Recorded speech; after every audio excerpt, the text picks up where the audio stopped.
Vous écoutez l'ambition au féminin, épisode 122. Mon nom est Tatiana Saint-Louis et j'anime l'ambition au féminin, un podcast pour toutes les femmes pleines de vision, de talent et de drive qui désirent redéfinir le succès selon leurs termes et leurs conditions. Chaque semaine, j'explore seule ou en présence d'invités les thèmes entourant la réussite professionnelle et personnelle. Mindset, productivité, leadership, branding personnel. C'est le rendez-vous pour réfléchir à la façon dont tu veux vivre ton plein potentiel et laisser ton empreinte dans le monde.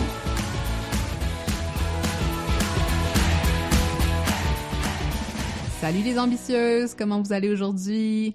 J'espère que vous allez bien. Je sais que je dis la même chose à chaque fois qu'on se rencontre dans cet espace intime et privé qu'est le podcast. Alors, aujourd'hui, journée très spéciale ici sur l'ambition au féminin parce que, pour la première fois ever sur le podcast, je reçois un homme.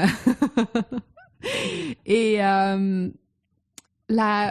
trouve ça intéressant, genre, de commencer comme ça. Puis bon, je sais que Stéphane, qui est mon invité d'aujourd'hui, va pas se choquer que je fasse une petite intro par rapport à ça, par rapport à son genre. Mais la raison pour laquelle je m'étais vraiment donné l'intention de le plus possible inviter des femmes, c'est que, ben, tu sais, il y a toujours cette fameuse histoire de représentation et puis de la fameuse phrase qui dit « Oh non, j'ai juste admis les gens qui avaient les meilleures compétences dans ma conférence ou dans telle opportunité. » Et moi, ce que je voulais montrer, c'est que, ben, si on fait un peu de recherche, on est capable d'aller trouver des personnes, tu sais, des femmes, ou encore une fois, genre, si on veut être aussi intersectionnel, tu sais, des personnes qui sont dans différents intersections comme ça, qui ne sont pas dans la culture dominante homme hétéro, si genre. Donc, c'est un peu cette intention de vouloir ouvrir les horizons et de voir, OK, mais quand on focus justement sur l'ambition au féminin, est-ce qu'on peut aller chercher des perspectives qui sont justement proposées par des femmes? Et pour le cas de Stéphane, la raison pour laquelle, bon, j'ai outrepassé ma règle d'or, c'est que il y avait, tu sais, Stéphane, il travaille sur une problématique, ou du moins, il y a une expertise que je trouve vraiment, vraiment, vraiment intéressante et je ne pouvais pas m'empêcher de l'inviter sur le podcast parce que j'adore son approche, j'adore son ouverture aussi face aux différentes façons d'utiliser la psychologie pour un peu pas vulgariser, mais démocratiser les concepts aussi qu'on peut retrouver en psychologie puis qu'on va souvent mettre dans des boîtes, hein, et les démocratiser dans d'autres sphères d'activité, comme par exemple le marketing, comme par exemple les communications et at large, l'entrepreneuriat.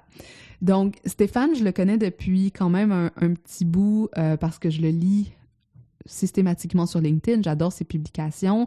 Et aussi, il avait donné une classe avec Alexandra Martel sur les dimensions de la personnalité et j'avais adoré ce contenu, donc j'ai voulu avoir la conversation avec lui et aujourd'hui, ben c'est ça, on va parler des dimensions de la personnalité et comment elles peuvent influencer, dans le fond, notre façon de s'exprimer comme entrepreneur, de show up aussi sur les réseaux sociaux et comment on peut en apprendre davantage aussi sur nos clients en étant à l'affût de ces dynamiques-là que sont ces dimensions de la personnalité. Donc, qui est Stéphane Mignot? Stéphane Mignot est psychologue. Il possède plus de 18 années d'expérience. Avec son chapeau de psychologue, il pratique la psychothérapie. Il supervise des professionnels de la santé mentale. Il anime des conférences en entreprise et des formations pour des intervenantes et intervenants psychosociaux.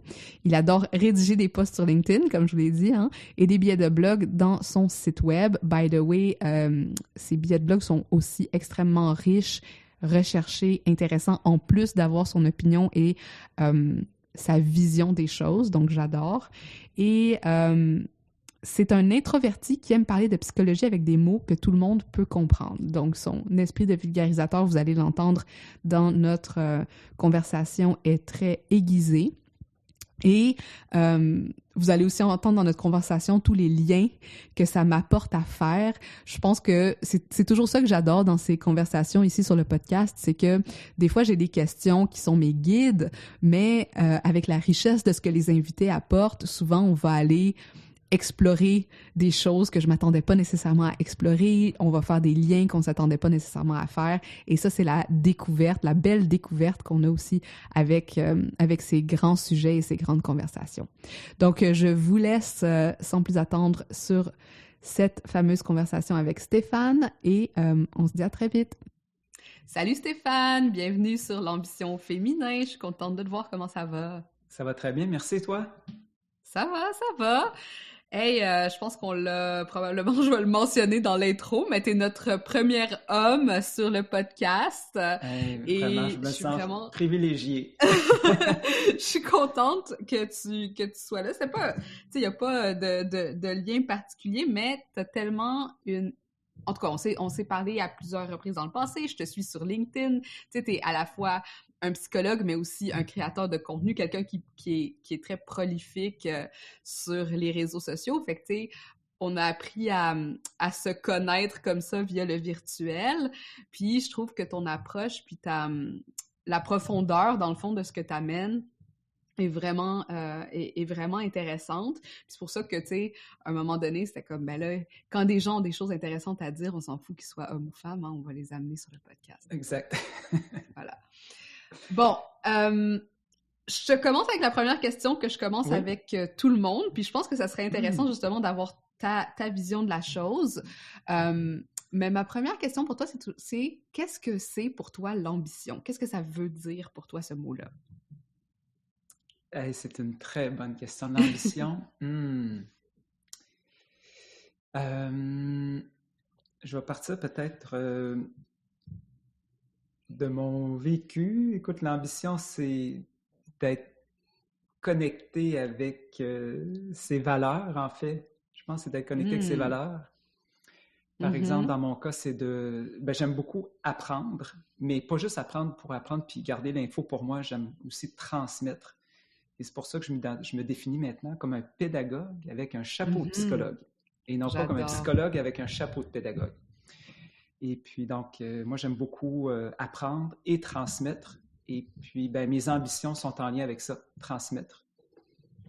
Donner des conférences. Puis il y a cette intégrité-là avec tes valeurs qui est vraiment importante pour toi dans vivre selon ses ambitions. Exact. Être fidèle à ses valeurs. Puis aussi, la santé, c'est important. Fait que mes conférences sont liées de près ou de loin à la santé physique ou mentale. J'ai un projet de livre aussi qui va être en lien avec la communication. Quand je donne la formation à des professionnels de la santé mentale, il y a un outil que je partage, que j'enseigne, puis je veux l'enseigner à des thérapeutes de la francophonie, puis même dans le milieu anglophone. Fait que l'ambition, là, c'est ça, c'est de rêver grand tout en étant connecté avec ses valeurs. Puis aussi, ce que j'entends, puis je trouve ça beau, c'est que ça rayonne, hein? C'est quelque chose qui est juste... On peut pas nécessairement... on peut la limiter, mais si on la laisse sortir, puis tu sais, je te voyais faire des gestuels comme vers l'extérieur, comme ça, si on la laisse sortir, c'est là que ça prend une ampleur mondiale, ça prend une ampleur beaucoup plus grande que nous, puis je pense qu'il y a cette beauté-là dans ta définition de l'ambition qui est ce qui n'est pas retenu. Tout à fait. Nice. Cool. Passons à la raison pour laquelle je t'ai invitée sur ce podcast, notamment, parce que, juste petite histoire courte, je me rappelle quand tu étais en train de travailler, ou tu l'avais déjà donné, dans le fond, ton atelier avec Alexandra Martel sur les différents types de personnalités et le lien avec la communication et le marketing et tout ça. Et tu avais dit quelque chose qui m'avait comme fascinée parce qu'on s'était parlé quelques temps après, puis tu avais dit quelque chose de vraiment intéressant qui était que simplement en lisant une publication sur LinkedIn ou un article de blog ou quelque chose comme ça, tu étais capable d'identifier ou d'avoir des indices sur la personnalité de quelqu'un ou sur, sur ses modes de voir le monde ou de fonctionner. Puis j'ai trouvé ça vraiment, vraiment intéressant, presque de l'ordre magique. Puis j'aurais voulu que peut-être, tu commences par nous expliquer comment est-ce que tu peux arriver à faire ça, puis justement, c'est quoi le lien avec les fameuses dimensions de la personnalité dont tu parles dans tes contenus?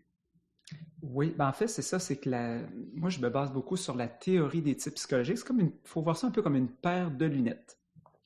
Et moi, j'ai besoin, comme psychologue, d'avoir une paire de lunettes pour cerner la personnalité de mes clients, mais aussi cerner la personnalité des gens avec qui j'interagis.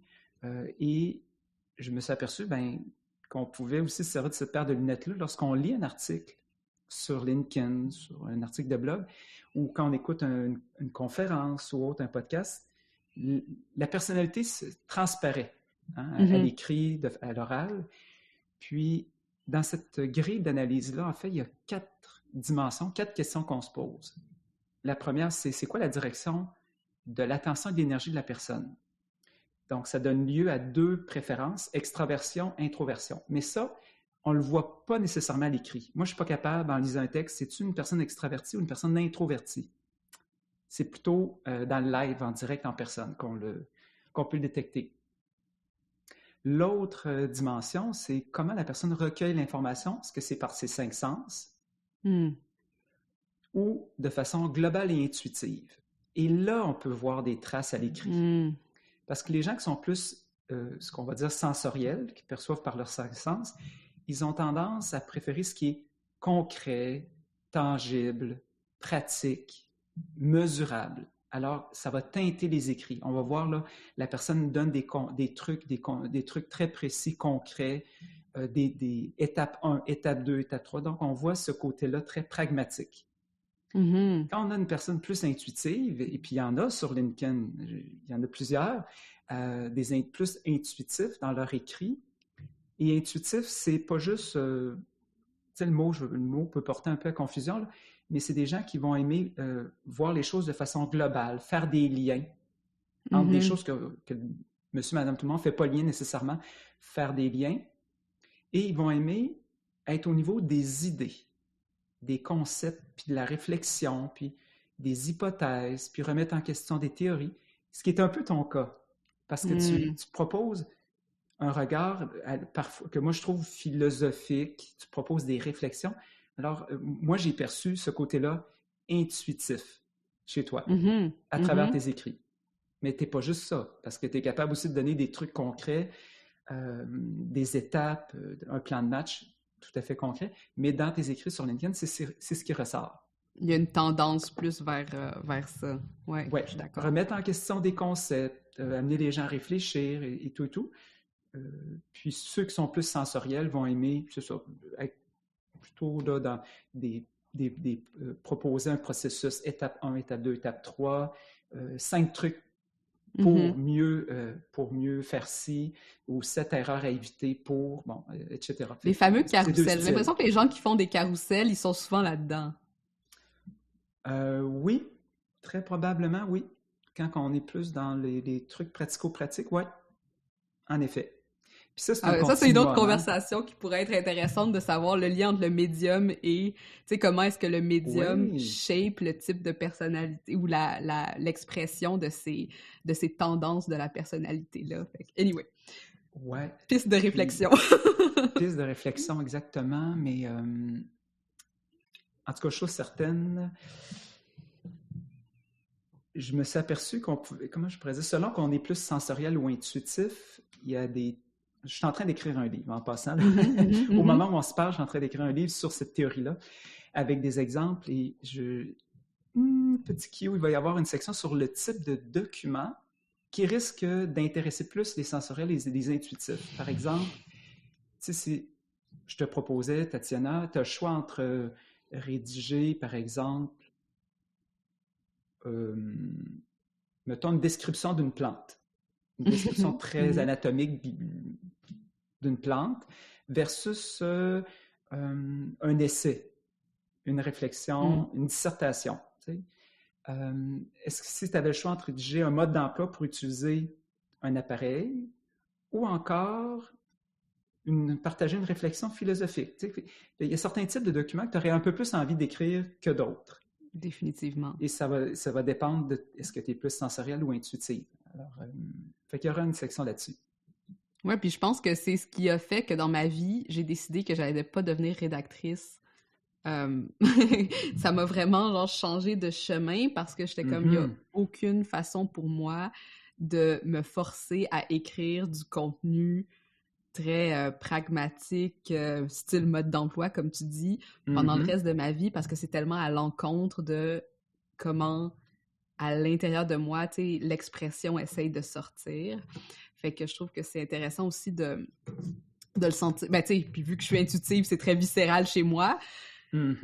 Ça, tu sais, il y a ces blocages-là, ou c'est pas des blocages, mais des différents chemins, genre, qui font qu'on va peut-être aller, justement, comme vers différents médias, mais aussi vers différentes professions, j'imagine. C'est clair et net. Oui, parce que certaines professions vont attirer davantage les sensoriels, puis il y a des professions qui vont attirer plus des intuitifs. Donc, dans le grand monde de la création de contenu, il y a quand même une bonne partie des gens qui sont intuitifs parce que la force des intuitifs, c'est leur créativité, leur originalité. Et dans le domaine, par exemple, la comptabilité, c'est très sensoriel parce qu'on est dans le mesurable. Les gens doivent suivre certaines règles préétablies. On ne leur demande pas d'être original, mais pas du tout. Il y a quelque chose d'un peu répétitif, un peu de routine là, dans les tâches jusqu'à un certain point. Il peut y avoir quand même de la variété, mais c'est des procédures à respecter quand même. Là. Fait qu'il n'y a pas tant de place à la créativité. Oui, il peut y avoir des intuitifs pareils en comptabilité, mais ça tend à attirer plus des sensoriels. Et ça en prend dans la société des sensoriels. Là. Et ça prend aussi des intuitifs. Je ne peux pas imaginer un monde juste avec un, juste avec l'autre. Ça prend des deux pour faire une variété de tâches. Puis c'est très complémentaire. Bon, on n'écrirait pas un manuel de pilotage en mode intuitif, mettons. Non. Ça serait probablement pas très safe. Non, c'est ça. On veut pas comment je peux dire, on n'écrit pas en style prose poétique, là. Puis là, parce que là, c'est ça, dans ma tête, hein, j'imagine, souvent les gens, ils vont comprendre les 4 dimensions selon le fameux test Myers-Briggs qui nous donne les 4 lettres, hein, là, INTJ, INTP, il existe un test de personnalité qui est, en passant, le MBTI, Myers-Briggs Type MBTI, Inventory ou Indicator, je me rappelle jamais le I. Le MBTI qui est un des tests de personnalité les plus utilisés dans le monde. Bon, étant membre d'un autre professionnel, je recommande aux gens de passer le vrai test MBTI. Oui, il existe des versions en ligne gratuites qui ne sont pas nécessairement validées. Mais oui, donc bref, il existe le test MBTI. Puis là, quand on parlait, mettons, sensoriel, intuitif, ça, est-ce que c'est la deuxième dimension selon ce que j'ai... C'est la deuxième dimension. Selon la suite qu'on écoutait. Oui, puis on détecte, ça se détecte à l'écrit, contrairement à la première dimension, comme je disais, qui est plus de vive voix. La troisième dimension, peut-être c'était là que tu voulais qu'on aille, la troisième? Ben, c'est juste pour voir, toi, est-ce que tu vas adresser... Ben, adressons les 4 dimensions au début, voir le lien avec l'écrit, puis aussi là où toi, tu as l'impression que c'est le plus intéressant, genre de réfléchir par rapport à notre propre création ou notre façon d'être dans le monde aussi, à travers nos communications et nos écrits, parce qu'on est dans un monde où on est balisé par les façons dont on communique avec les autres. Hein. On est dans un monde extrêmement riche en... Tu sais, comme j'ai l'impression que toute notre journée est basée dans ces types de communication, à la fois écrite, orale, sur Zoom, en train de structurer cette information-là. Fait donc, on a cette deuxième dimension qui est comme qu'on peut trouver à l'écrit. Puis là, la troisième, qu'est-ce que c'est? En fait, c'est comment les gens prennent leurs décisions. Et là, on a 2 polarités, 2 préférences, 2 pôles. Le premier, on appelle en anglais thinking. L'autre, c'est feeling. Feeling, pas dans le sens « j'écoute mon feeling, j'écoute mon intuition ». Feeling, c'est vraiment dans le sens sentiment, écouter le cœur. Alors, il y a des gens qui préfèrent décider, laisser la tête diriger, prendre une décision logique, basée sur une analyse objective, et d'autres préfèrent prendre une décision basée sur leurs valeurs, basée sur ce qui est important pour eux. C'est un continuum, alors on peut se situer quelque part entre les deux, où on est vraiment plus, on peut être polarisé. Il y a des gens qui sont, je pense à une de mes amies qui est très, très feeling, mais à fond. Puis elle s'assume. Il y en a qui sont plus thinking, c'est clair et net, c'est sans équivoque. Puis on peut être un peu entre les deux. Ça dépend des contextes également, mais c'est bon de garder ça en tête parce que quand on communique, on interagit avec quelqu'un, des fois, ça nous saute aux yeux. « Oh, OK, ça, cette personne-là, elle est thinking. Et comment je vais m'adapter? Comment je vais adapter ma communication avec cette personne-là? » À l'écrit et à l'oral. Et avec une personne feeling aussi. Je pourrais, pendant notre discussion, partager quelques petits trucs et astuces. Tout à fait. Alors, comment on prend des décisions? Mais ça vient avec aussi une façon de communiquer. Ces gens-là, des thinking, des feelings, ne communiquent pas de la même façon. Et là, j'ai plein de choses à partager avec toi et avec ton auditoire. Par exemple, pour les thinking, ce qui est important pour eux, c'est ce qu'on a à se dire, le quoi, le contenu. Ce qui compte, c'est le contenu. Pour les feelings, ce qui est important, c'est comment on communique. Autrement dit, les thinking, c'est orienté un petit peu plus sur la tâche et le contenu de ce qu'on a à se dire. Les feelings, le comment. Et ce qui est important pour les feelings, c'est l'harmonie. Ce que ça va faire, c'est qu'on va voir des communications empreintes de beaucoup plus chaleureux dans les courriels, au téléphone, dans les messages vocaux. On sent beaucoup plus de chaleur. C'est plus courtois, moins droit au but. Il y a plus, plus de chaleur, je dirais. Est-ce que ça te parle? Est-ce que toi, dans ton travail, est-ce que tu le vois à la fois dans ta clientèle ou les gens avec qui tu transiges, des collègues même dans ton domaine? Oui, puis c'est drôle, récemment, je réfléchissais à ce que, par exemple, travailler dans le monde corporatif m'a appris en tant qu'entrepreneur. Puis ce que tu es en train de raconter en ce moment, tu sais, c'est quelque chose que, par exemple, dans le monde corpo où c'est vraiment important que la bonne information soit communiquée parce qu'il y a tellement de volume, genre, d'informations puis de choses comme ça. Puis à quelque part, c'est un peu moins important, je dirais, genre le côté feeling dans ces circonstances-là, tandis que là, maintenant que je suis entrepreneur, où des fois je reçois des courriels très personnels et de la part de personnes qui ont définitivement besoin d'avoir ce type de nurturing, je dirais, genre, au niveau des communications. Je fais parfois un effort supplémentaire pour m'assurer que, tu sais, parce que moi, je suis quelqu'un qui va, genre, je pense, immédiatement aller vers le thinking, faire comme, OK, voici l'information que je dois communiquer à toi. Puis après ça, je vais le relire plusieurs fois pour m'assurer, comme, est-ce que il y a des parties qui ne sont pas, justement, pourraient être mal comprises ou pourraient être mieux dites ou pourraient comme créer une meilleure harmonie. Donc, tu prends soin, à la fois, tu t'occupes du contenu d'abord, puis après ça, tu prends soin de la relation, t'assurer que ça se passe bien, parce que le message passe bien. Je sais que moi, personnellement, quand je reçois des communications, ça me va si c'est très straight to the point, tu sais, très direct. Puis j'ai cette tendance à écrire de façon extrêmement claire et concise. Mais c'est ça, on dirait que comme l'entrepreneuriat m'a vraiment conscientisé, puis pas juste l'entrepreneuriat, c'est pas vrai. Tantôt, j'ai dit que le corpo, ils sont beaucoup plus serrés, mais c'est pas vrai, tu sais, il y a beaucoup de relations, de management, de gestion des relations dans ce type de communication-là aussi. Puis l'autre chose aussi que peut-être ça pourrait être quelque chose dont on parle, mais que moi, j'ai travaillé beaucoup en anglais aussi, ça a été des fois difficile de faire cette adaptation quand on passe à une autre langue. Au niveau de ce travail-là. Puis, selon mon MBTI, moi, je suis vraiment entre les deux sur cette dimension-là. Je suis vraiment comme 51%, 49%. Genre, je suis pas très polarisée. Okay. Fait que je trouve ça intéressant parce que, justement, il y a comme une hyper-conscience de ça. Puis, des fois, ça devient presque... Je sais pas, est-ce que c'est juste de le dire comme ça, mais de l'intelligence émotionnelle, mais au niveau des communications.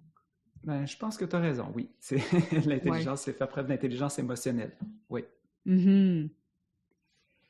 Et puis, dans le quoi et le comment, donc dans les courriels, hein, c'est ça, si on est plus feeling, on va... Tu sais, j'ai une conférence en passant sur les... communiquer avec différents types de personnalités, puis à l'écran, je montre... Je vous montre un exemple. Je présente une mise en situation où on a deux collègues. Il y en a une qui s'appelle Tania, l'autre qui s'appelle Flavie. Elles ont besoin du dossier B612 et elles en font la requête par courriel. Mhm. Alors, on a Tania qui est thinking. Je présente son courriel. Et là, elle écrit « Bonjour, est-ce que tu peux m'envoyer d'ici jeudi le dossier B612? » Tania. Alors, ensuite, je présente le courriel de Flavie. Et là, les gens partent à rire. Alors, bonjour Tatiana. Hey, j'espère que tu as fait un bon voyage dans le sud. Est-ce que tu pourrais m'envoyer, s'il te plaît, le dossier B612 d'ici jeudi? Merci à l'avance. Flavie, avec un bonhomme sourire. Mhm. Post-scriptum. Puis, comment va ton mal de dos? Ouais, tu sais, hein, c'est très relationnel. Très relationnel. Ouais. Puis les feelings vont vraiment prendre le temps d'écrire le prénom. Bonjour Tatiana. Pas juste un bonjour. Puis il y a des thinking, là. Il n'y a même pas de bonjour. Peux-tu m'envoyer le dossier des 612? Droit au but, là. J'ai un technicien en informatique qui était venu intervenir chez moi pour mon ordi. Il m'envoie 24 heures après la facture. Il m'envoie un courriel avec juste la pièce jointe. Pas de rien d'autre, là. Pas de merci d'avoir fait affaire avec moi, c'était un plaisir merci encore de ta confiance. Rien, la facture. Bon, j'ai pas été vexé, là, tu sais, je comprends un peu, là, il est peut-être plus thinking, là, mais c'est ça, j'aurais apprécié un petit peu plus de chaleur dans le courriel. C'est pas mon ami, puis il ne deviendra pas mon ami non plus, là, mais il y a comme un entre-deux que j'aurais apprécié, disons. Mm-hmm. Puis est-ce que tu penses qu'il y a quelque chose de très culturel là-dedans aussi?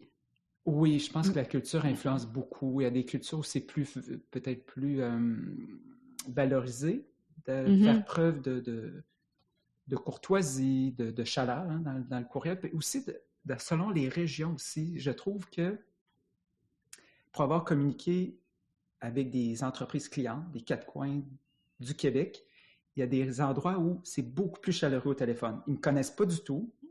Et le contact est beaucoup plus chaleureux, je dirais. Oui, puis encore une fois, tu sais, tantôt... orienté sur la tâche. On parlait de culture... Puis c'est intéressant parce que là, ça devient un peu difficile à délier qu'est-ce qui vient avant quoi, hein, parce que il y a certaines industries puis certains métiers qui vont attirer un certain type de personnalité. Puis là, la culture d'entreprise va se créer autour de ça. Puis ça va peut-être créer justement un mode de communication qui va être beaucoup plus adapté à ça. Puis là, encore une fois, comme je te disais, moi, j'ai travaillé dans des universités anglophones, puis aussi d'autres milieux qui étaient très francophones, puis même, genre, moi, j'ai mon mari est anglophone, puis des fois, comme, j'ai l'impression que le niveau de courtoisie que moi, j'adopterais, tu sais, il est différent, tu sais, c'est pas aussi... il y a comme une autre conscience de ça. Anyway, fait qu'il y a ça qui me vient en tête. Puis l'autre chose, pendant que tu lisais les deux courriels, puis je trouve ça intéressant aussi que tes exemples soient des femmes, parce que il y a aussi cette conversation autour du fait que la femme va avoir cette conscience accrue et cette charge émotionnelle accrue de vouloir ne pas déplaire, hein? À travers ces communications. Puis je me demande à quel point aussi ce qui est... Tu sais, est-ce que ça veut dire que les femmes sont plus F? J'imagine que non. Mais est-ce qu'elles vont émuler davantage ce type de communication parce que socialement, c'est comme ça qu'elles sont...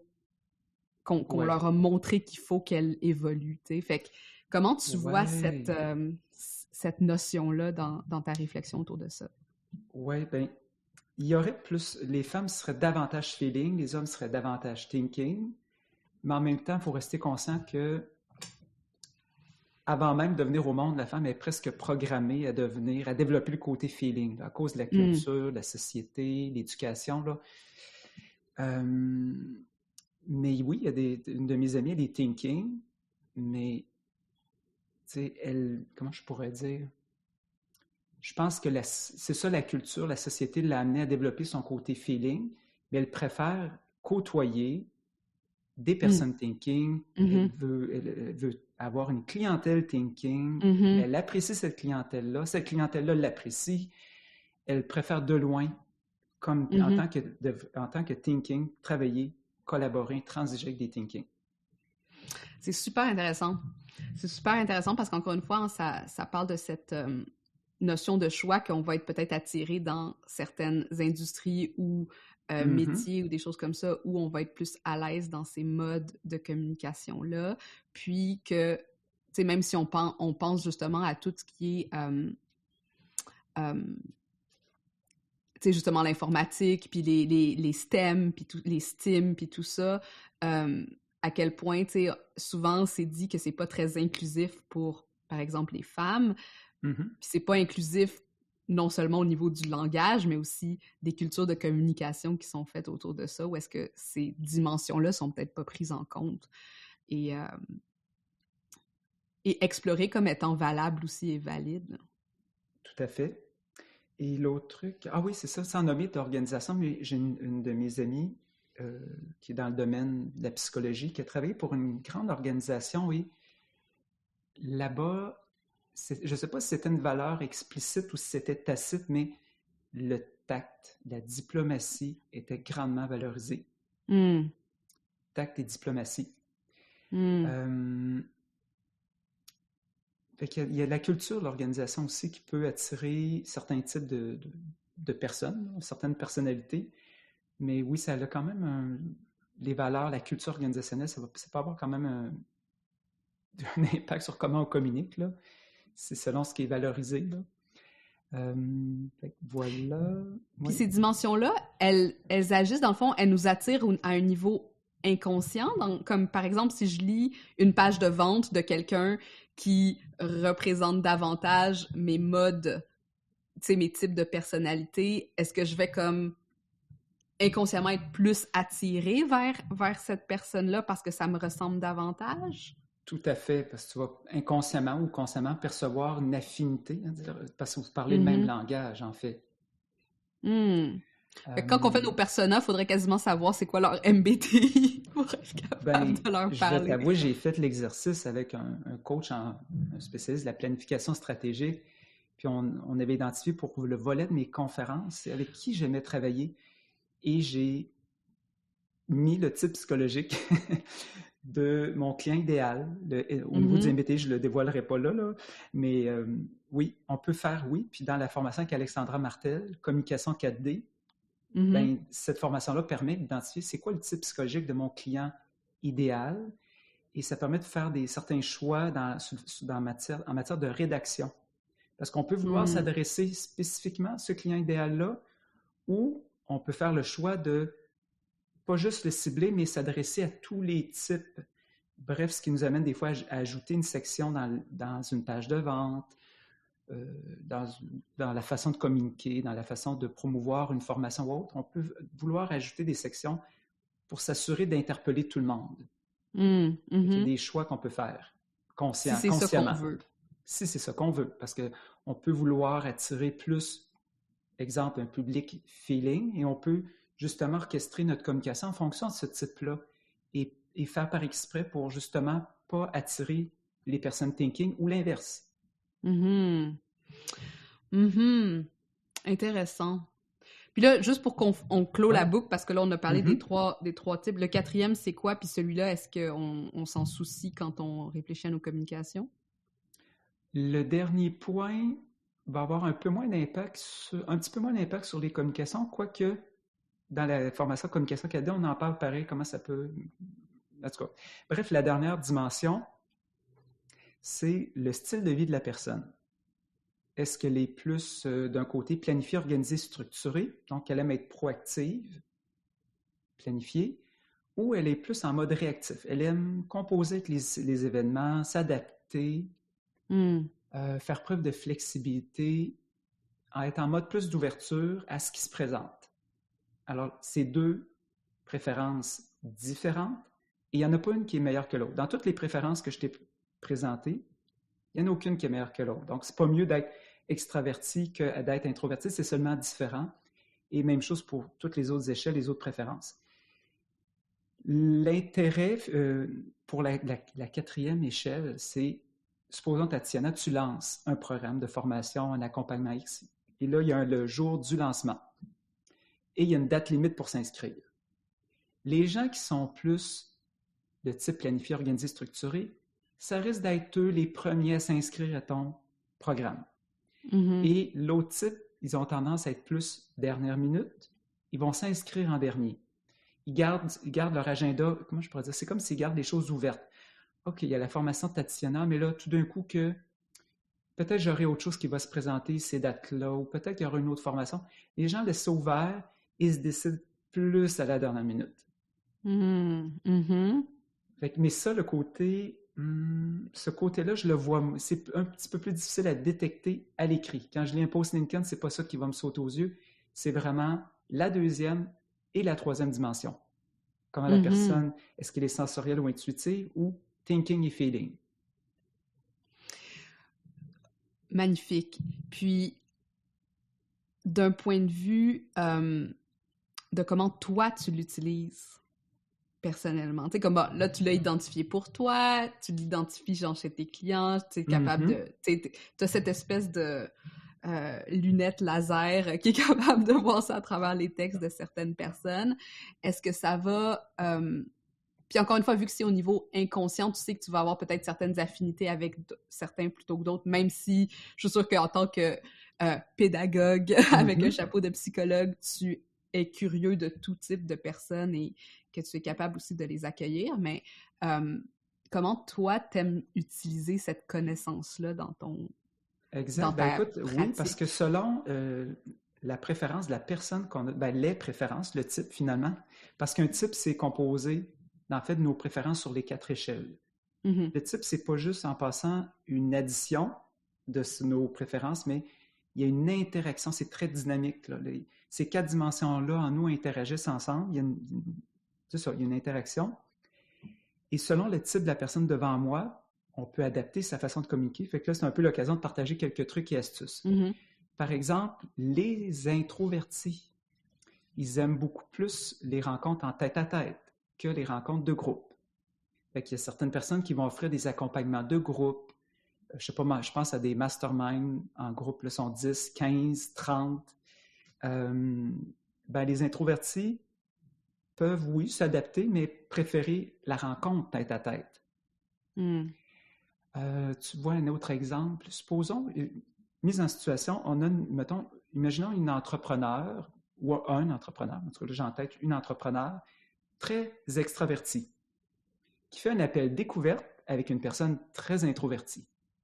Bien, la personne extravertie, elle a tout intérêt, sans se dénaturer, évidemment, à calibrer un peu plus son énergie et de se synchroniser avec la personne introvertie. Donc, être un peu plus en mode un petit peu plus calme, ralentir un peu le tempo, le rythme de sa voix, décide des places au silence pour que l'introverti puisse s'exprimer, pas surcharger de questions notre introverti, poser des questions. On essaie de se synchroniser sans se dénaturer. Ça peut paraître un peu contradictoire, là, mais on essaie de s'adapter. Et la rencontre, en se synchronisant, l'autre risque de mieux apprécier la rencontre et d'en ressortir beaucoup plus satisfait et de se livrer plus facilement. Puis si tu as 2 introvertis ensemble, est-ce qu'il y en a un qui doit être comme le lead? Parce que, tu sais, là j'ai comme plein de questions au niveau du leadership qui me viennent, parce que là, c'est genre, si, mettons, tu as 2 personnes qui sont à l'aise à laisser beaucoup de place à l'autre, le mouvement va se faire de quelle façon? L'introverti a tout intérêt à prendre sa place dans sa conversation. Par exemple, avec un client ou une cliente extravertie qui sont volubiles en entrevue. C'est juste à l'évaluation. Moi, je ne fournis pas à prendre des notes, puis là, je vais placer les informations dans mes petites rubriques à moi. Tout ça, je place les infos aux bonnes places. Et des fois, moi, je suis un introverti, je pense que vous en êtes rendu compte. Là. En tant qu'introverti, des fois, faut vraiment que je prenne la place, que je les interromps. Si jamais on fait une digression, s'ils parlent trop vite, pas trop vite, je sais pas dans le sens qu'ils parlent trop vite, mais si je n'arrive pas, moi, à suivre et que j'ai besoin d'un 5 secondes pour compléter ma note ou j'ai besoin de faire répéter parce que je ne suis pas sûr d'avoir compris, il faut que je prenne ma place pour m'assurer que je vais chercher les informations dont j'ai besoin puis qu'idéalement, que l'évaluation ne prenne pas 10 rencontres, mais qu'on réussisse en 1, 2, maximum 3 séances à faire une bonne évaluation. C'est intéressant. OK, donc ça, c'est pour introverti, extraverti, puis ça, c'est intéressant à le concevoir, surtout si on est en processus de vente ou on est en train de servir un client, puis on veut, tu sais, comme justement moi qui coach certains clients, il faut que rapidement je sois capable de saisir dans quel mode on est, parce que ça peut bloquer la communication si on prend soit trop de place ou on laisse trop de silence, puis là, ça s'en va dans l'espèce de flou intergalactique. Exact, tu as tout compris. OK, cool. Avec les sensoriels, ils aiment avoir du concret. Fait que, tu sais, si on a une formation, un produit ou autre, donner des éléments d'information tangibles, tu sais, c'est du concret. OK, bien, l'accompagnement, le programme de coaching, la formation, ça comprend quoi, tu sais? Ils aiment les détails, puis ils aiment avoir du concret. Avec les intuitifs, il ne faut pas les perdre trop dans le détail. Ils n'ont pas besoin d'avoir le fin détail de notre programme, d'avoir les grandes lignes. Au besoin, tu sais, si on veut s'adresser à la fois aux sensoriels ou aux intuitifs, on peut avoir nos grands titres, les informations de base, puis avec un menu déroulant qui nous permet d'aller un peu plus en détail pour ceux qui veulent plus de détails.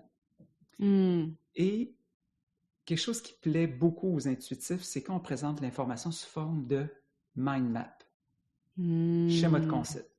Parce que là, on a la vue d'ensemble. Les intuitifs, ils adorent ça. Anecdote. Dans un ancien emploi où j'étais salarié, mon patron était un intuitif. Et un jour, je décide tu sais, j'avais lu sur la gestion des ressources humaines par les compétences. J'avais lu là-dessus, puis j'avais eu l'idée de mettre les infos dans un mind map.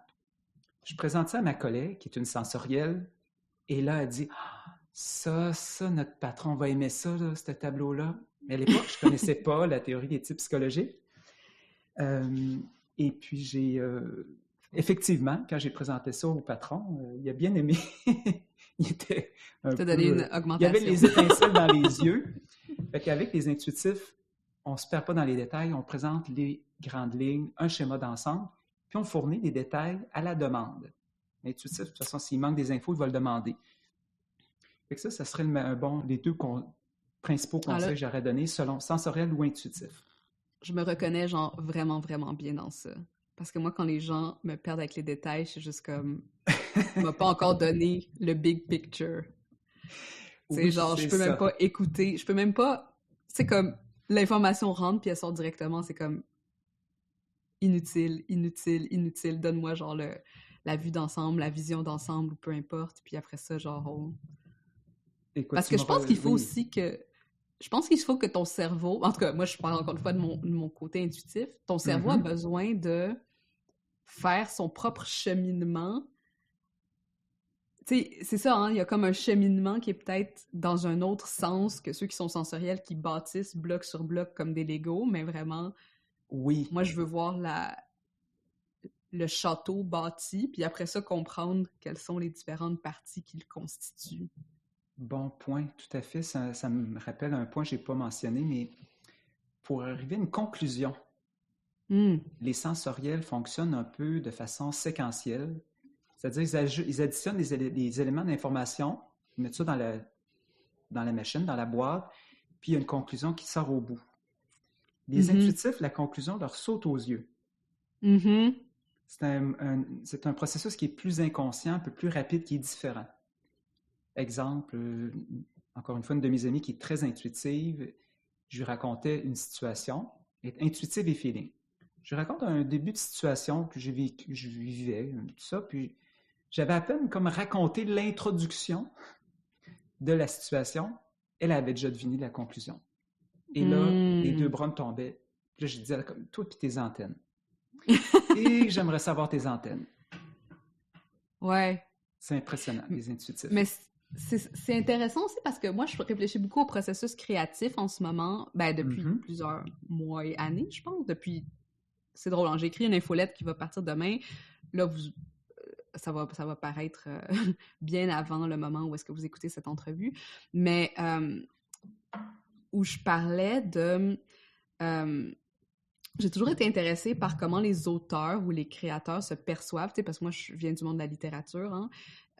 J'ai étudié et analysé des œuvres littéraires, puis ça a toujours été ça mon processus d'analyse, qui était de lire, par exemple, un texte, puis moi, je lis jamais les prologues ou les préfaces ou les commentaires avant de lire un texte. Genre, je lis toujours le texte brut, puis d'arriver à une hypothèse et ensuite prouver cette hypothèse, mais l'hypothèse vient intuitivement. Elle vient jamais...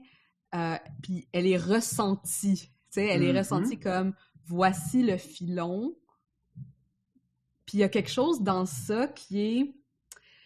Ben, la façon dont moi, je l'ai toujours perçu, c'était que je voulais pas être influencée par d'autres hypothèses avant d'avoir la mienne qui va... Puis j'ai l'impression qu'il y a comme un processus créatif et innovant là-dedans, où on laisse l'information se mettre en place sans même qu'on ait à forcer ce sens-là. Puis je pense que cette façon de fonctionner aussi de... Tu sais, moi, souvent, je vais voir les schémas dans ma tête, tu sais, je visualise comment les choses se mettent en place. En tout cas, je trouve ça fascinant de réfléchir au processus créatif aussi pendant que tu parles, parce que c'est dans la communication elle-même, mais c'est même avant la communication quand on conçoit, on fait sens, dans le fond, d'informations complexes. Tout à fait. Oui, c'est un bon exemple que tu donnes. L'hypothèse qui émerge, puis ensuite tu vas t'appuyer, tu vas aller chercher des faits qui viennent appuyer ton hypothèse. Ça, c'est un processus typiquement intuitif. Ouais, c'est beaucoup plus intuitif comme processus. Si je fais lier, maintenant, avec ma profession, imaginons un thérapeute conjugal, il reçoit un couple, puis l'intuitif va, en l'espace de 5 minutes, peut avoir comme « Oh, je pense que l'enjeu majeur pour eux, c'est ça. » Pour ensuite le prouver là, avec des éléments d'information qu'il va aller chercher, alors que d'autres vont passer par une cueillette de données avant d'en arriver à la conclusion que le problème, l'enjeu pour ce couple-là, c'est ça. Le nœud, là, c'est telle chose.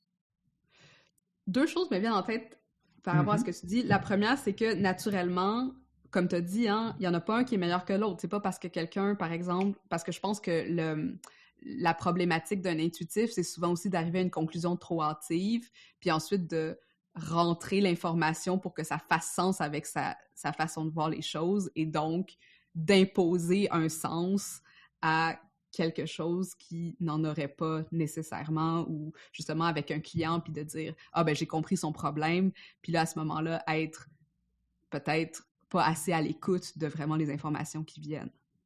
Tout à fait. Tout à fait. C'est ça ce que les sensoriels, parce qu'en passant, sensoriels et intuitifs peuvent, en guillemets, se reprocher des choses. C'est-à-dire, ils peuvent, autant ils se complètent, puis ils peuvent s'apprécier, hein, parce que j'ai déjà fait des projets avec des personnes qui avaient un type opposé au mien, et c'était une force, hein, d'être avec son opposé.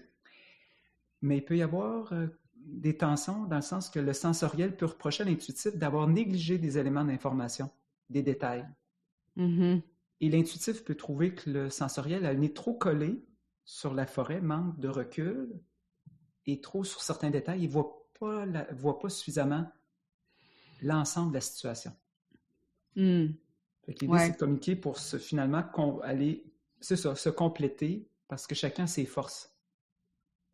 Oui, puis aussi comprendre, puis c'était ça l'autre point aussi qui me venait en tête, c'est que, encore une fois, hein, il y a des domaines, puis il y a des façons d'être et de faire dans le monde où, par exemple, tu sais, on dirait que le sensoriel, il ressemble un peu plus à ce qu'on considérait être la méthode scientifique traditionnelle, tu sais, dans laquelle, bon, ben, tu sais, tu vas prouver quelque chose avant de pouvoir y croire ou peu importe. Et, veut pas, ça a un... Tu sais, c'est lié avec une vision quand même assez patriarcale de la connaissance, je dirais. Puis, tu sais, de plus en plus, je trouve que là, on a des champs de connaissances qui sont de plus en plus ouverts à faire rentrer l'intuitif, mais qu'il y a encore de jugement par rapport à tout ce qui est ces connaissances intuitives-là ou qui sont pas encore prouvées scientifiquement selon la méthode. Puis, je sais pas, c'est quelque chose qui m'est venu en t'écoutant, là, parce qu'à quelque part, je pense que même quand on parlait tantôt de la 3e dimension, puis on disait, ben, les femmes sont plus socialisées à être feeling avec les autres, je pense que même dans cette 2e dimension, il y a une espèce de supériorité à un certain mode de connaissance ou de prise d'information qui a quelque chose aussi de social et qui fait que peut-être certaines personnes vont se sentir que « Ah, c'est moins bon, genre que je sois comme ça » ou « Je devrais être plus comme ça » ou « Je devrais peut-être opérer, tu sais, me forcer à opérer d'une façon qui n'est pas naturelle pour moi. » Puis j'ai l'impression que je vois souvent ça en entrepreneuriat aussi, hein, tu sais, des gens qui veulent absolument avoir leur calendrier éditorial. Puis tu sais, vu que je pense à la créativité beaucoup, avoir leur calendrier éditorial, avoir genre des choses faites d'une telle façon ou peu importe, alors que c'est peut-être pas en phase avec leurs préférences tout à fait. De base. Exact. Puis pour ce qui est de l'intuition, là, c'est ça, imaginons, là, c'est ça, une personne intuitive qui lance une idée, une hypothèse, qui est basée, mettons, sur son intuition, puis ça prend, mettons, 20 ans avant qu'on prouve ça. Imagines-tu les 20 ans où cette personne-là, il n'y a personne qui la croit ou pas beaucoup de monde qui la suive, puis finalement, elle avait raison. Des fois, ça prend du temps là, qu'on prouve quelque chose, là. Surtout quand l'idée sort vraiment, c'est out of the box, là, en dehors de la boîte, avant-gardiste, puis ça vient comme contredire ce qu'on pensait. Fait que c'est un peu le drame des intuitifs, là, de ne pas être cru nécessairement, là. OK, cool. Ça a comme créé toute une tergiversation sur toutes ces réflexions-là, mais je trouve ça super intéressant. Tes trucs pour maintenant la 3e dimension, là, thinking, feeling, qu'est-ce que tu fais avec ça? Ouais. Ben, voyez-vous, là, comme si, je m'adresse à toi, je te vous vois pas, mais aussi à notre auditoire. Les thinking, on se rappelle, ce qui compte pour eux, c'est ce qu'on se dit, puis ils vont donc, ils sont brefs, ils vont droit au but, sont concis. Bref, avec eux, soyons comme eux. Allons droit au but, être concis, pas tourner autour du pot inutilement. Pas nécessaire de mettre 4 paires de gants blancs avec les thinking. Avec les feelings, ce qui est important pour eux, c'est l'harmonie, la qualité du lien. Avec eux, si on peut être plus faire preuve de chaleur, de la courtoisie, le tact et la diplomatie, on gagne des points auprès de ces personnes-là, les personnes feeling. Je pense qu'on peut développer un style qui est vraiment entre les deux. Moi, je crois à cette espèce de style équilibré. Oui, tout à fait. Vois-tu une personne qui serait, imaginons une personne thinking, qui travaille avec d'autres thinking dans son environnement de travail, son style de communication, mettons qu'elle est directe, qui va droit au but, ça passe. Il n'y a personne qui va se plaindre de son type de communication. Mais on prendrait cette personne thinking-là, et là, on l'envoie dans un environnement où il y a majoritairement des personnes feeling, son style risque de ne pas passer, et là, elle n'aura pas le choix, à mon avis, d'adapter son style en fonction des collègues ou de la clientèle. Puis encore une fois, je ne peux pas m'empêcher de penser, ou des attentes qu'on a d'elle. Ou des attentes, ou de la culture organisationnelle, comme je parlais tout à l'heure d'une organisation qui, explicitement ou implicitement, valorise le tact et la diplomatie. Bref, elle va sentir tôt ou tard que c'est ce qu'on attend d'elle. Ouais, puis encore une fois, j'ai l'impression que, tu sais, les bonhommes sourires, puis les comment a été ton week-end de ski, on s'attend davantage ça d'une femme aussi que d'un homme. Exact, tu as tout à fait raison. Là, tout à l'heure, un peu plus tôt, quand je présente les préférences, c'est sûr que comment je pourrais dire, je polarise, je caricaturise un petit peu, j'exagère, c'est à des fins pédagogiques, là, pour faire ressortir comme il faut les différences, tout en se rappelant qu'on peut être à quelque part entre les deux. Puis des gens qui sont purement thinking, purement feeling, là, il y en a peu. Là, on est à quelque part entre les deux. dans le spectre. Puis finalement, pour la 4e dimension, celle-là, est-ce que tu as des trucs ou... Oui, jugement, perception. Ben, les J sont planifiés, organisés, structurés. Bref, si on peut planifier à l'avance des trucs avec eux, ils adorent. Et d'être fidèle à l'échéancier, respecter l'échéancier et être ponctuel. Parce que si on n'est pas à l'heure, ils peuvent l'interpréter comme un manque de respect. Ce qui n'est pas, comment je pourrais dire, c'est pas... Ça se peut que ce soit pas, comment je pourrais dire? Ça peut être reçu comme un manque de respect, mais la personne n'a pas voulu mal faire. C'est juste que sa façon de voir, de gérer son temps, sa perception du temps... Moi, je suis comme ça, 100%. C'est un peu élastique, là. Toi, est-ce que tu te perçois où, toi? Je suis J, moi. Vraiment plus J, OK. Organisé, planifié, structuré. Alors, avec ces gens-là, on a tout intérêt à respecter l'échéancier, l'horaire et tout. Éviter les retards et autant que possible, les délais dans ce qui avait été planifié. Avec les personnes de perception, donner de la flexibilité, par exemple, au niveau, supposons en entreprise, dans l'horaire, comment on aménage son temps. Ils aiment avoir cette liberté, cette flexibilité-là. Et il y a des gens qui vont faire le choix d'être à leur compte pour avoir toute cette liberté-là. Dans le livre d'Alexandra Martel, « Ajoute un zéro », elle, sans s'en rendre compte, elle s'est dévoilée. Mais Alexandra le dit ouvertement qu'elle est P, perception. Elle aime s'adapter aux imprévus, elle est comme assez flexible. Puis elle le dit dans son livre, « J'aime avoir des moments libres dans mon horaire pour laisser de la place, là je reprends presque le mot à mot, mais pour laisser de la place à mes inspirations soudaines ou à des imprévus. » Et justement, parce que c'était laissé du temps dans son horaire, à un moment donné, on lui propose un projet et elle a accepté parce que justement, c'était laissé du temps, de l'espace. Ça, c'est un discours typiquement P, perception. La personne qui aime s'adapter, qui aime, c'est ça, s'adapter, être ouvert aux possibilités. Magnifique. Hey, c'est un super bon exemple. Puis, tu sais, après toute cette conversation-là, pour moi, je peux vraiment voir comment on peut adapter ça autant aussi. Tu sais, là, ce qui me vient beaucoup, nous, on est en restructuration de notre programme Money Brand. Puis, tu sais, je pense que c'est important aussi quand on se met dans un rôle, je pense, de pédagogue aussi ou de quelqu'un qui organise des espaces, de comprendre ou d'essayer de faciliter ces espaces-là pour que ce soit inclusif pour le plus de types de personnalités possible, puis qu'ils puissent ensuite naviguer à travers les contenus de façon différente, puis d'aller chercher cette information-là. Puis je pense que s'il y a quelque chose qu'on peut faire pour mieux servir nos clients, ben c'est de donner cette flexibilité qui, là je le mets entre guillemets parce que des fois, flexibilité veut dire plus de structure, tu sais, pour certaines personnes qui en ont besoin.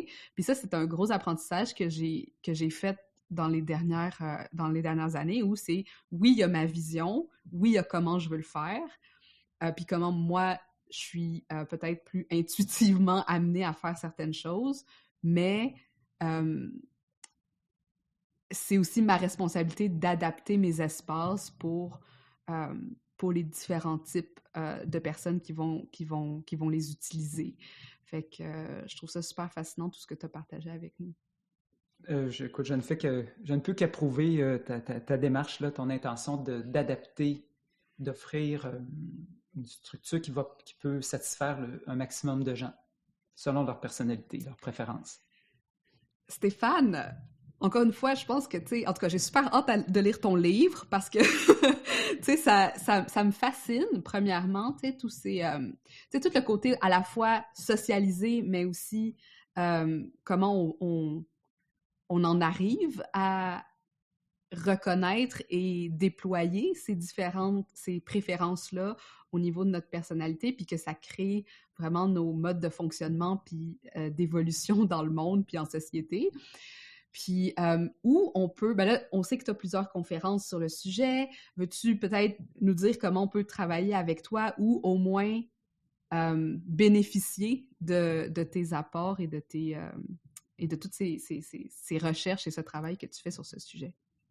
Oui, bien, j'ai une conférence, en fait, la première conférence que j'ai montée à vie, là, c'était en 2000, au début des années 2000, qui s'appelle, la conférence, elle a changé de nom, mais ça s'appelle aujourd'hui « Communiquer avec différents types de personnalités », où en 90 minutes, on parcourt les 4 dimensions plus en profondeur, avec un peu plus d'exemples et avec un peu plus de trucs et astuces pour mieux communiquer avec un et avec l'autre. Ça, c'est une version 90 minutes. Avec Alexandra Martel, on a une formation d'environ 5 heures, en tout cas 5 heures en fait, où là, on voit, dans un premier temps, j'anime le premier bloc de 2h30, 3 heures, où je présente toute la théorie au complet pour qu'on puisse cerner, identifier le type psychologique. Je donne quelques trucs et astuces. Et dans la deuxième partie, Alexandra va passer plutôt à l'aspect application au monde de la rédaction. Rédaction de pages de vente, pages web, publicité et autres. Là. Donc, la rédaction, le marketing, les applications, les choses à considérer, puis aussi les angles morts aussi qu'on peut avoir en fonction de notre préférence. Donc, la formation s'appelle Communication 4D. Magnifique. On va mettre les liens vers ces 2 conférences/formations dans les notes de l'épisode, mais j'imagine qu'on peut trouver les liens aussi sur ton site web. Pour la conférence, oui, c'est sur mon site web. Sinon, pour la formation Communication 4D, c'est sur le site d'Alexandra Martel. Parfait. Et ton livre, bon, on va regarder ça avec attention. Et où est-ce que tu préfères que les gens te suivent pour rester en contact avec toi ou communiquer avec toi, même si ils ont envie de te dire salut? Tout à fait. Alors, je vous invite à me suivre sur LinkedIn où je publie, bon an, mal an, 2 textes par semaine, des fois courts, des fois un peu plus longs. Sur LinkedIn, j'adore ce réseau social-là, c'est mon préféré. Vraiment, là, un plaisir pour moi. Là, ça me manque quand une semaine, je publie moins. Là. Alors, LinkedIn, ensuite, présent aussi sur Facebook, Instagram. Et puis, vous pouvez communiquer avec moi par courriel. Et puis, quoi d'autre? Mon Dieu, j'ai mon infolettre. Vous allez sur mon site Internet, la page d'accueil, vous allez pouvoir vous inscrire. Et le livre paraîtra si tout va bien, janvier-février 2024, peut-être avant, mais en théorie, janvier 2024, ça sera en vente dans les librairies. Yay! On a trop hâte! Merci infiniment pour ta présence et pour toute cette richesse d'informations. Puis, on se retrouve bientôt sur LinkedIn. Merci de cette invitation. Très intéressant. À bientôt, Stéphane. À bientôt. Salut les ambitieuses! Si tu résonnes avec le contenu que je te partage ici dans ce podcast, alors c'est que tu es prête à entrer dans l'univers de Money Brand. Money Brand, c'est mon programme unique de savoir-être entrepreneurial qui plonge avec toi autant au niveau de tes stratégies d'affaires, de visibilité et de positionnement que de ton mindset d'entrepreneur pour t'amener à assumer pleinement tes ambitions, embrasser ton identité d'experte et connecter avec les gens qui ont le plus intensément besoin de savoir qui tu es. Money Brand, c'est pas juste un programme de coaching et des stratégies marketing, c'est aussi une communauté tissée serrée, des réflexions en profondeur, du support hebdomadaire, des rires, parfois des pleurs et des grands chamboulements qui vont te faire sentir pleinement en vie et pleinement épanoui dans ta business. Alors, si tu es prête à transformer ton entreprise en un véhicule puissant d'épanouissement qui feel aussi bien dans ta tête que dans ton cœur et ton portefeuille, la première étape, c'est de venir nous parler de toi dans le formulaire de candidature. Sache que remplir le formulaire ne t'engage absolument à rien d'autre que d'avoir un beau tête-à-tête avec ta business, ta vision et tes valeurs, en plus de te donner accès à mon atelier « Comment établir une marque à la hauteur de ton potentiel, sans compromis sur tes ambitions, ton lifestyle ou ta personnalité. » Pour envoyer ta candidature, c'est facile. Rends-toi sur aime-ta-marque.com/moneybrand. Je répète, aime-ta-marque.com/moneybrand.